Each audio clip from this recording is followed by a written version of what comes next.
लुब्बल। क्या? लुब्बल। कहाँ के रहने वाले हो? मुझे नहीं पता। काहे नहीं पता? फिर भी पढ़ते नहीं हो? कहाँ? हाँ? स्कूल का नाम नहीं पता। अच्छा, वो बुला रहे हैं। कौन? वो तुम्हारे। बच्चों को लेकर सरकार बड़ी संवेदनशील है। सरकार ये कहती है कि गरीबों के बच्चे, वो बच्चे जो भीख मांगते हैं, आपको ट्रैफिक सिग्नल के ऊपर मिलते हैं, सड़क के किसी किनारे पर मिलते हैं, इनको लेकर सरकार के पास बहुत सारी स्कीमें हैं। एक बहुत बड़ा नंबर है समाजसेवी संस्थाओं का, जो समाजसेवी संस्थाएं यही काम करती हैं, इन बच्चों को रिहैबिलिटेट करने का काम करती हैं।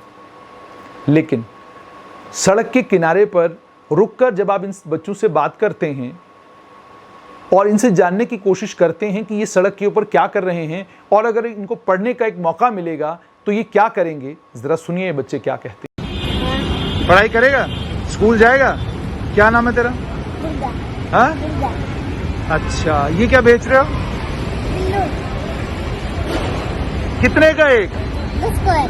10 का एक? इसका क्या फायदा?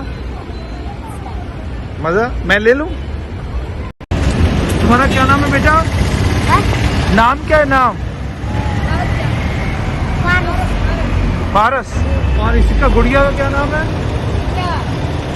अच्छा, तो ये पढ़ते क्यों नहीं? इनको पढ़ाते क्यों नहीं? क्या पढ़ाएंगे? लॉकडाउन लग रही है। अच्छा, पढ़ाने का शौक है? पढ़ाने का शौक नहीं है इनको? शौक तो है, बंद हो रहे हैं स्कूल। स्कूल बंद हो रहे हैं या गुर्बत है, पैसा नहीं है? हैं? गरीबी है, पैसा नहीं है? गरीब है, कुछ नहीं है मेरे पास, खाने भी नहीं है। गरीब तो पति कहाँ है आपके? नहीं। नहीं है, बस ये 2 बच्चे हैं। बेटा रो क्यों रहे हो आप? हाँ? रो क्यों है? भूख लगी है? भूख लग रही है?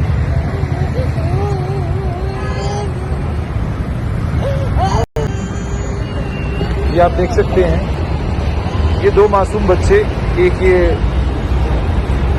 ये मासूम बच्चा और ये बच्ची, दोनों पढ़ना चाहते हैं, लेकिन इनकी माँ कहती है कि इनके पास पैसा नहीं है, कुछ भी नहीं है, बाप भी नहीं है इन बच्चों का, तो ये पढ़ाई कैसे करेंगे?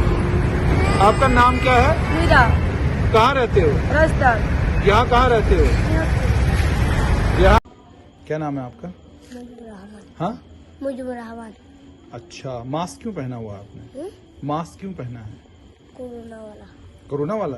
इससे क्या होगा? कोरोना चलेगी। हैं? कोरोना चलेगी। कोरोना चले जाएगी? हाँ। अच्छा, कितना टाइम हो गया इसको पहनते हुए? कब से पहन रहे हो? कोरोना जितना आ रहा इतना कोरोना। तब से पहन रहे हो? हाँ। धोते हो उसको या पहन के फेंक देते हो? नहीं पता। धोते हो? नहीं। कुछ कैरम खेलने वाले बच्चों से भी मुलाकात हुई, उन्होंने भी कुछ कहा, वो भी आप सुन लीजिए।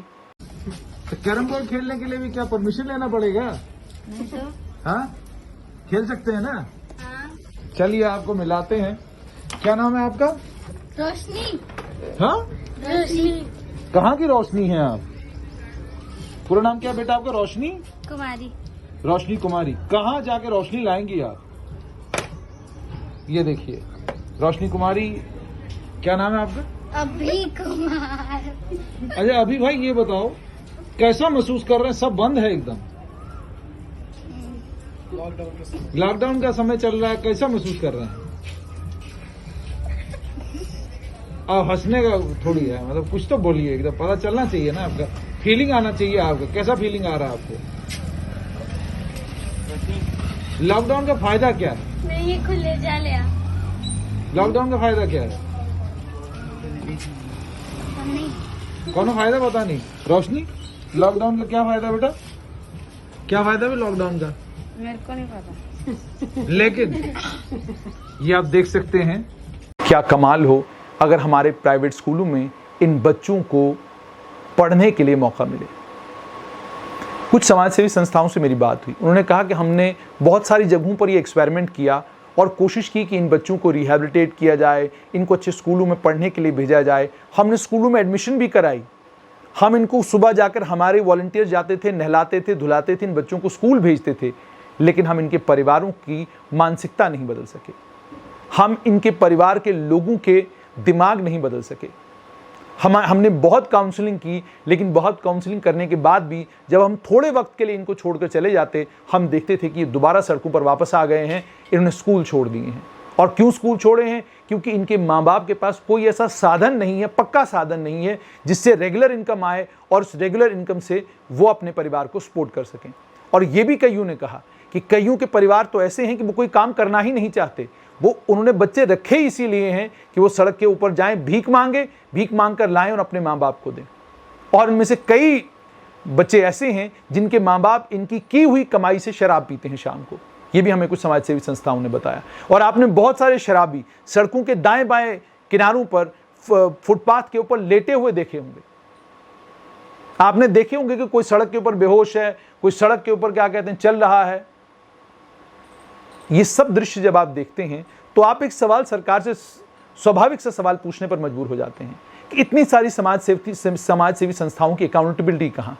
आपने कहा कि आपने बच्चों को कोशिश की कि स्कूल में आप उनको एडमिशन दिलाएं, लेकिन इनके परिवार के लोगों को रिहैबिलिटेट करने के लिए, इनको शराब की लत छूटे, ये बाकी बीमारियों से बाहर आएं और अपने बच्चों को पढ़ाएं, लिखाएं, उनको देश का भविष्य बनाएं, इन सब चीज़ों के लिए इनको तैयार करना कोई मुश्किल काम नहीं है, अगर इनके पास काम का कोई पक्का साधन नहीं है। और अगर ये काम नहीं करते हैं और आप इनको शराब पीकर किसी सड़क के किनारे पर पड़ा हुआ देखते हैं, इनको नशे करते हुए देखते हैं, तो क्या पुलिस इनके खिलाफ कानूनी कार्रवाई नहीं कर सकती?